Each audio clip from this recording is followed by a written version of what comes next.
গবাদি পশু বিশেষ করে গরু প্রতিদিন জব হয়। বিভিন্ন হোটেল, রেস্টুরেন্ট, বাসা বাড়িতে তারা মাংসগুলো খুচরা কিনে, কেউ 1 কেজি 2 কেজি এইভাবে কিনে।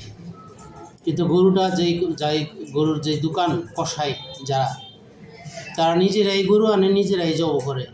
সিটি কর্পোরেশন বা স্থানীয় পশু ডাক্তার কর্তৃক সেটাকে একটা যাচাই বাছাই যে করে, সেটা করে না।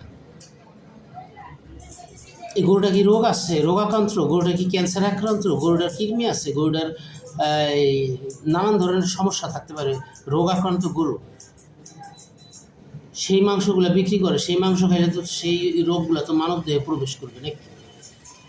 তো সেই ব্যাপারে সংশ্লিষ্ট কোনো কর্মকর্তা এই পর্যন্ত দেখি, আগে নিয়ম ছিল সিটি কর্পোরেশন কর্তৃক তাদের সামনে জব করা হইতো এবং জবাইয়ের একটা নিয়ম নীতি আছে, এটা দেখলাম না।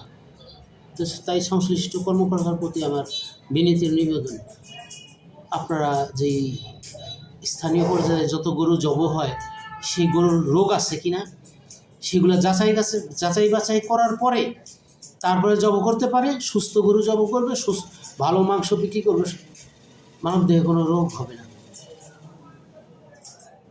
নিরাপদ খাদ্য সবার জন্য দরকার।